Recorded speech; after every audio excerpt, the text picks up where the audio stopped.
Hello and a very warm welcome to a brand new edition of World Panorama with me, Frank Pereira. Over the next half an hour or so, we're going to bring you a 360-degree view of all the latest happenings from around the world. Let's begin with the headlines.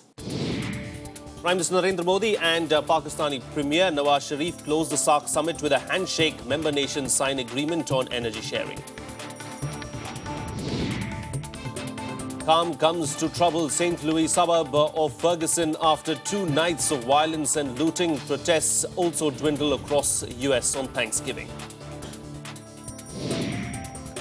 A boost for the tourism sector. Government launches online visa facility for 43 nations. Scheme to be expanded to other nations in phases. WTO agrees to implement landmark trade facilitation agreement. Deal comes after resolution of India's concerns on food security. An Australian cricketer succumbs to his head injuries. World cricket mourns the passing away of the opening batsman Philip Hughes. Several matches across the world cancelled as a mark of respect. Our top focus on the bulletin this week. Prime Minister Narendra Modi returned on Thursday night after a 3-day visit to Nepal, where he attended the 18th SAARC summit and held bilateral talks with leaders of neighbouring countries. Conspicuously absent in this list, of course, was a meeting with Pakistan Prime Minister Nawaz Sharif, though the two did exchange very brief pleasantries. The summit overall, however, made little headway on connectivity and other regional issues. Here's a detailed report.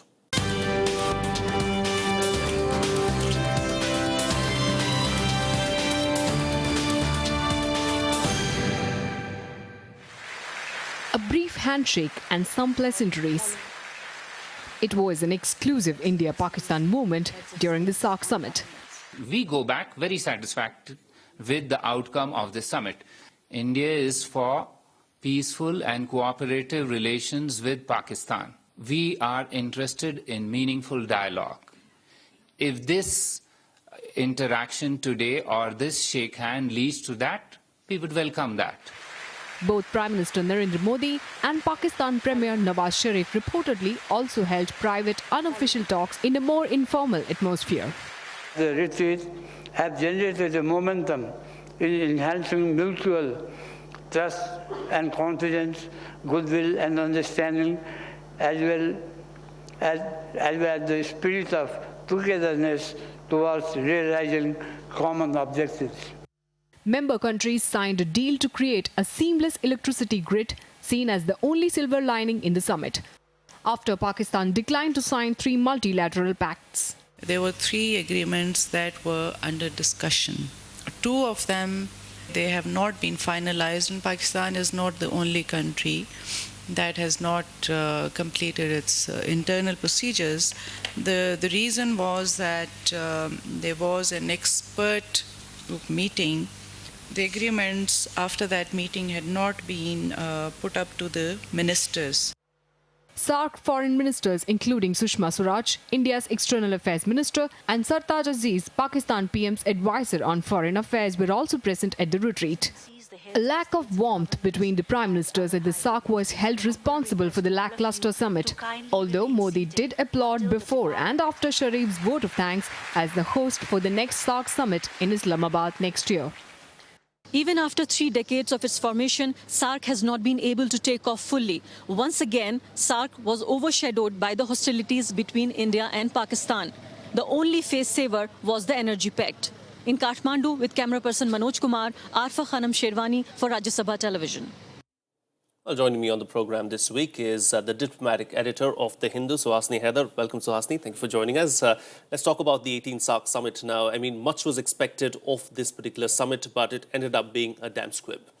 Well, certainly much was expected, firstly because of the kind of mini SAARC that we had seen in Delhi and all the leaders coming together in a show of solidarity. So some of that solidarity was expected in this SAARC. Secondly, because 7 of the 8 leaders that are meeting were meeting literally for the first time. They've been elected or re-elected only in the last 2 years.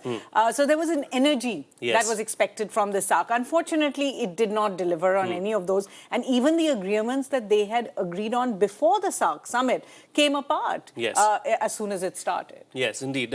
Well, could we call this the first real failure of this government's foreign policy, or is it going too far? Well, obviously, SAARC is not just about India. So India cannot be held solely responsible for things going wrong, particularly the two agreements that could not be signed were blocked, not by India, but by Pakistan. Yes. But there is an expectation, especially from Prime Minister Modi, because of the energy he's shown, also from this government, because it has such a strong mandate, that they would take the leadership role. And I think India has lost that moment, that opportunity to take the leadership role and take SAARC along with it. Instead, it became just the big player inside SAARC, but not the person who was able to bring some kind of reconciliation between them. Yes. I mean, the handshake at the end between Prime Minister Modi and Nawaz Sharif, do you think that was a saving grace?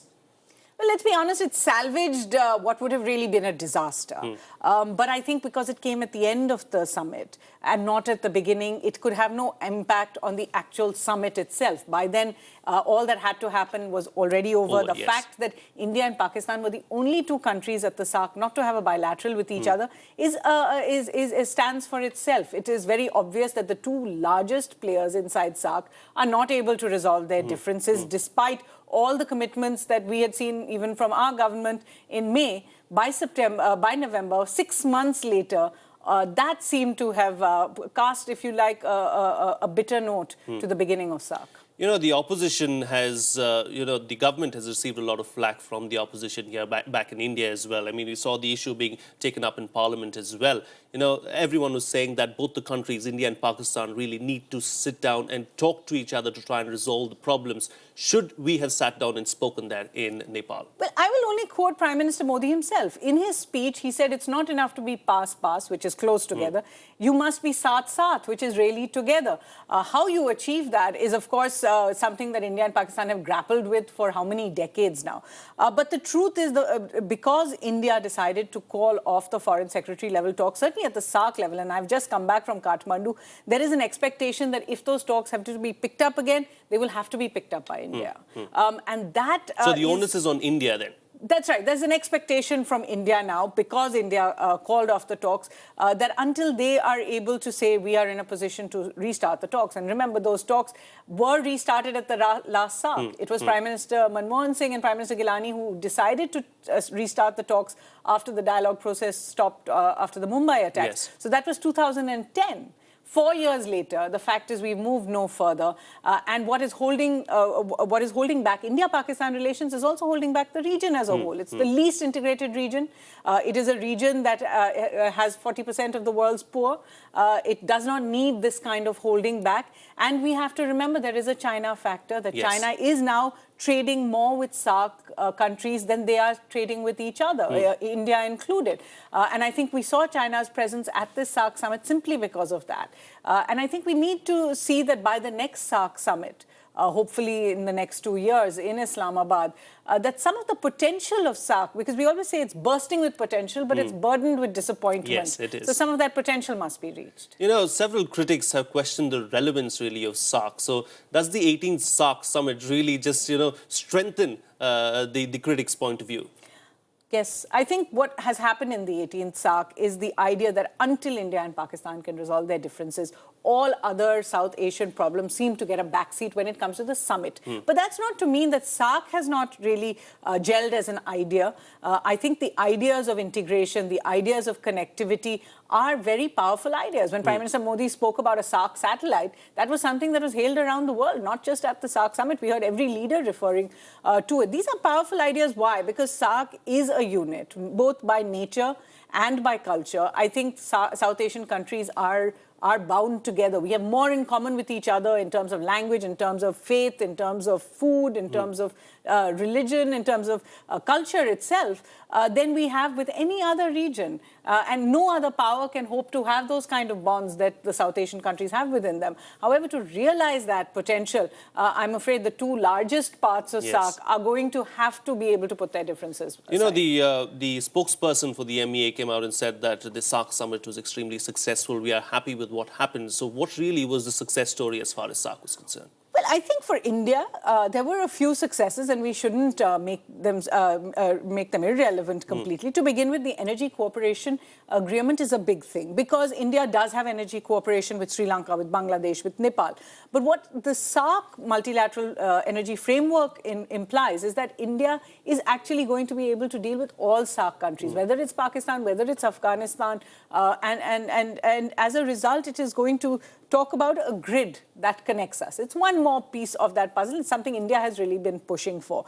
Secondly, when it came to the role of observers, specifically the controversies over China, but it was the role of observers in all, some SAARC members had suggested that we should have an overarching kind of dialogue partnership. Yes. India is still a little conservative. As you heard the spokesperson saying, it's important that SAARC countries first build bonds between them before reaching out to other partners. And India had said that what we would like to see is a project-by-project engagement. If you see the SAARC declaration, it says very clearly that a project-by-project engagement will be held with observers. I think that's another big success for India. And let's remember, just the holding of the SAARC itself is a success. Indeed. In 30 years, SAARC has been held only 18 times. So every time you are able to get all the leaders to appear, that itself is the beginning of a success. But it's also a reminder of us of how far we have to go. Indeed. All right. We'll have to leave to that. Thank you so much, Suhasini and Haidar, for joining us on the program and putting things into perspective for us. Moving on now, of course, the decision of St. Louis County grand jury on Monday to not indict a white police officer in the shooting of an unarmed black teenager in Ferguson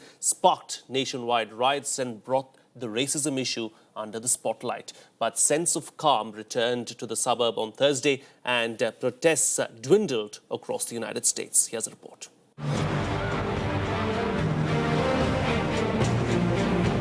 Tensions eased in the St. Louis suburb of Ferguson on Thursday after 2 nights of violence and looting.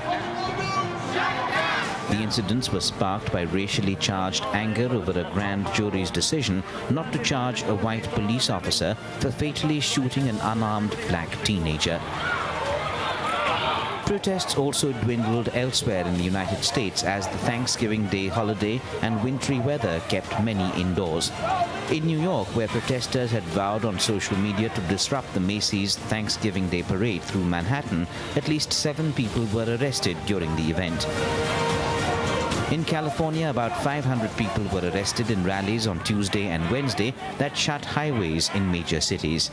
About 90 of those protesters who were still in jail in Los Angeles on Thursday were ordered released by the city's police chief in time for Thanksgiving dinner. The order did not apply to anyone with an outstanding warrant, nor to one protester who was arrested on Wednesday night for assault with a deadly weapon. Ferguson became the focal point of a national debate on race relations after Officer Darren Wilson shot dead Michael Brown on August 9th. The U.S. Justice Department is probing possible civil rights abuses, and President Barack Obama has called for reflection on the difficulties minorities face in the country. The country has moved forward in many, many ways since the 1960s and 1963 when Dr. King gave that famous speech. But we still have a long way to go. When we have a justice system which African Americans and other people of color are pulled over just because of the color of their skin, we're still dealing with issues of racial profiling. The grand jury's decision on Monday not to charge Wilson sparked protests in Ferguson, and more than 100 people were taken into custody on Monday and Tuesday nights. Buildings were torched, stores looted, and police in riot gear used tear gas to disperse crowds.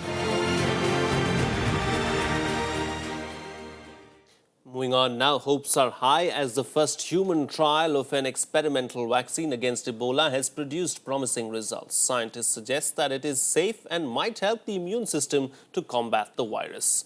Scientists at the U.S. National Institutes of Health said that 20 volunteers were immunized in a trial run and they showed immune response and developed anti-Ebola antibodies. The best thing is that none of them have suffered any serious side effects so far. There are 4 trials underway of this experimental vaccine. The vaccine has been developed by the NIH's National Institute of Allergy and Infectious Diseases and British pharmaceutical giant GlaxoSmithKline. Well, we'll step into a short break now, but still to come on the show, Australian cricketer Philip Hughes succumbs to his head injury sustained on Tuesday. World cricket mourns the untimely death of the opening batsman. Stay tuned, we'll be right back.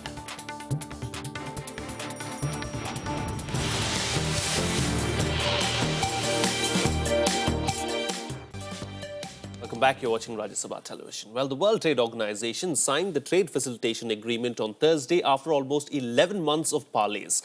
The land global trade deal comes after the body agreed earlier this month to India's demand for a perpetual peace clause.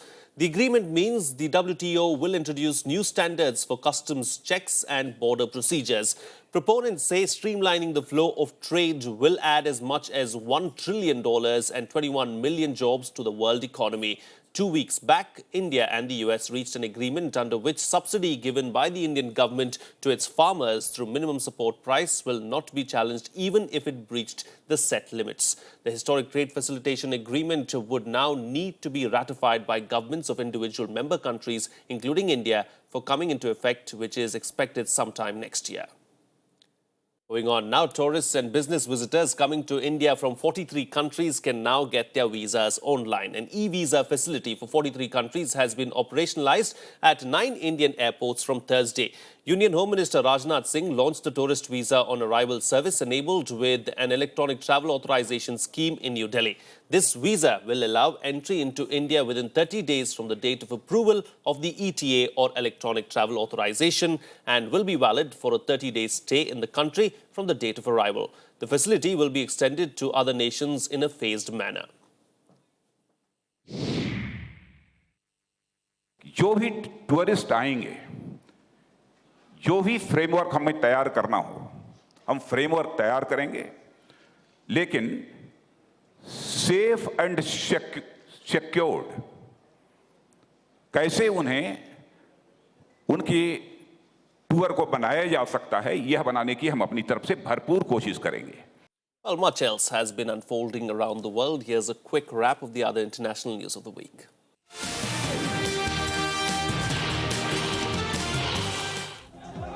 Two female teen suicide bombers believed to be linked to the Nigerian Islamist group Boko Haram blew themselves up in the northeast of the country on Tuesday, killing at least 45 people at a crowded market. The girls dressed in hijabs detonated their explosives in the city of Maiduguri in Borno state. Boko Haram has been accused of carrying out many similar attacks in the region. 4 members of a polio vaccination team, including 3 women, were killed and 3 others were wounded in a targeted attack in suburban Quetta on Wednesday. Health authorities temporarily suspended the immunization campaign, but vaccinators said they would not go back to work unless their security was ensured. The gunman fled the scene unidentified and unchallenged. Sri Lanka said it will invite foreign monitors to witness the presidential election in January.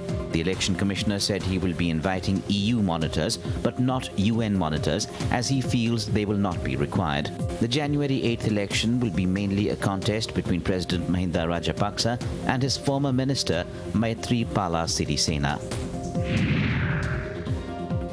US President Barack Obama presented the highest US civilian honor, the Presidential Medal of Freedom, to 18 artists, politicians, writers, scholars, and activists.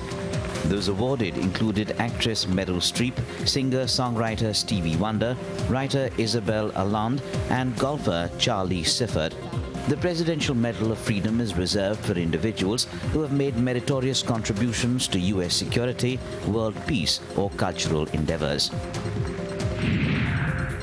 The piano that prompted Ingrid Bergman's famous Casablanca line "Play It Sam" sold at an auction on Monday in Manhattan for $2.9 million. The iconic instrument played a major role in the classic 1942 film, in which it stood in the center of Rick's Cafe and was hiding place for Humphrey Bogart's Letters of Transit.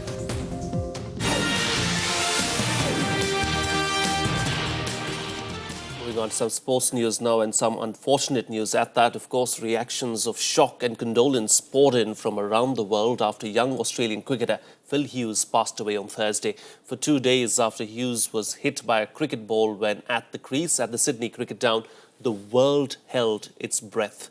Many cricket fixtures around the world were cancelled as a mark of respect.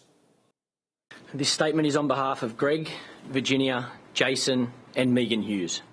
We're devastated by the loss of our much-loved son and brother Philip. It's been a very difficult few days. We appreciate all the support we have received from family, friends, players, Cricket Australia and the general public. Cricket was Philip's life, and we as a family shared that love of the game with him.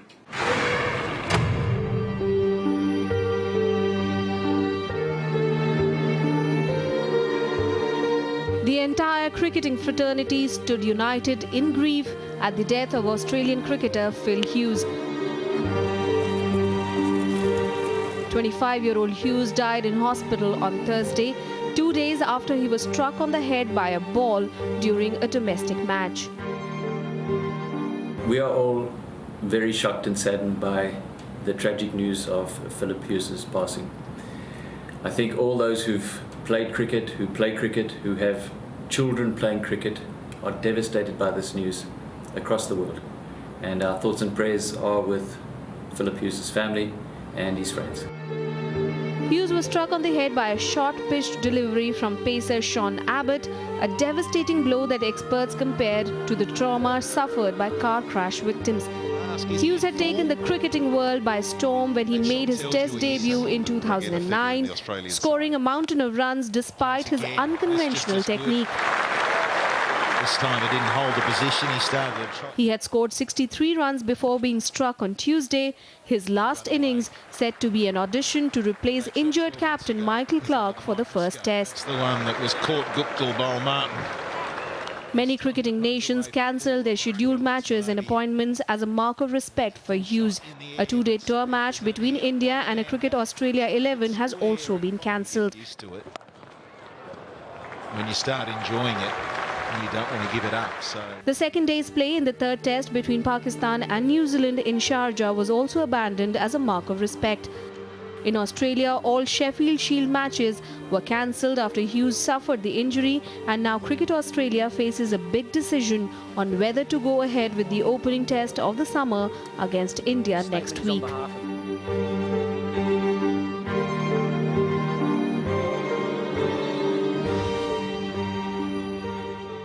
Truly an unfortunate event there as far as the world of cricket is concerned. Let's now move on and bring you up to date with some of the sports news from around the world. Here's our sports beat.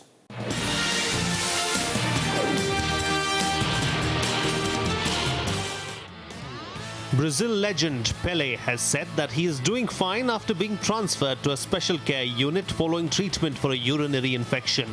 The Albert Einstein Hospital in Sao Paulo stated the 74-year-old three-time World Cup winner had been moved after suffering clinical instability. Reports had suggested Pelé, admitted on Monday, was in intensive care. But Pelé tweeted, "I was simply relocated to a special room within the hospital for privacy purposes only. I am fine."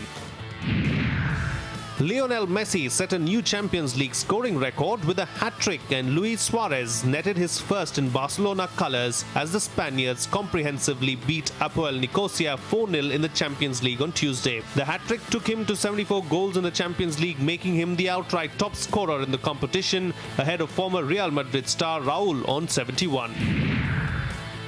Plans for a revamped Khalifa International Stadium were unveiled by the Qatar Supreme Committee for the 2022 FIFA World Cup. The iconic stadium, which staged the 2006 Asian Games, will go through a renovation as Qatar prepares for a tournament that might be played in winter because of the severe heat during the summer months in Qatar. The revamped structure, originally built in 1976, will feature 40,000 seats for spectators.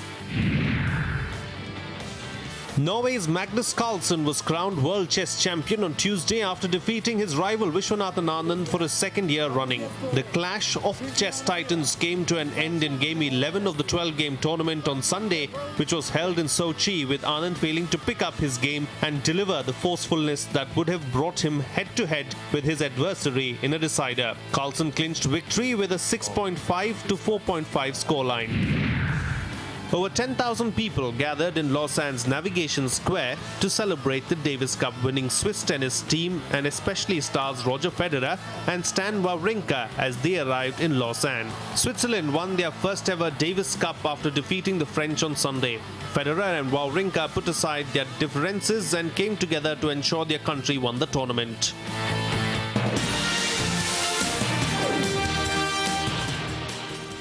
Moving on now, here's a look at what's been creating a buzz in the world of show business. Here's our entertainment wrap.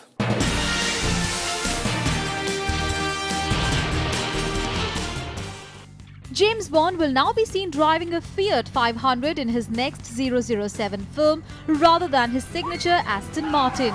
The MI6 agent will get into the Italian spirit by driving a Fiat 500 around Rome in the next installment of the spy series. Bond's beloved Aston Martin DB5 came to a sticky end in the last 007 film Skyfall as it was blown up in the climax to the movie. It featured for the first time in the 1964 film Goldfinger, when Sean Connery was the face of Bond. It also appeared in Casino Royale, which was Daniel Craig's first outing as 007. The author of a new Bill Cosby biography has apologized for leaving details about the comedian's alleged sexual abuse out of his book Cosby, His Life and Times. Mark Whitaker took it to his Twitter account to say that he was wrong to not deal with the sexual assault charges against Cosby and pursue them more aggressively.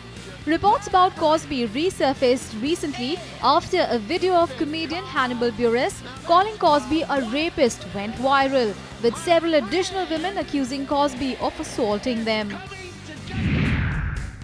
HBO is working on the very first fully authorized Kurt Cobain documentary. The film by Oscar nominee Brett Morgan, titled Kurt Cobain Montage of Heck, is being shaped by co-producers HBO and Universal Pictures. It will feature Nirvana songs and performances as well as previously unheard Cobain originals. The film would make its debut exclusively on HBO in the United States in 2015, while Universal would release the film worldwide in theaters next year. Angelina Jolie recently hinted that she might not rule out a political career as she will do whatever she can to help people. While speaking at the premiere for her new film Unbroken, the 37-year-old actress asserted that she will go wherever she was useful. Jolie, who is also known for her humanitarian work, received an honorary damehood from the Queen for her campaigns against sexual violence. Veena Malik has expressed her anger and disbelief after she was handed a 26-year jail term by a Pakistani anti-terrorism court for malicious acts of blasphemy. Her crime was appearing in a pretend wedding scene staged on a daytime show broadcast by Jio TV and based on the marriage of the Prophet Muhammad's daughter.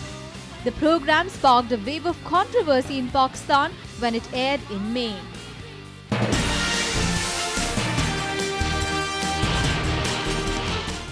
And well, we'll wind up this week's edition of World Panorama on a festive note. Department stores in New York got into the holiday spirit with elaborate window displays. They have some rare and elaborate displays for Christmas. I'm going to leave you with visuals from New York. See you again next week. Bye-bye.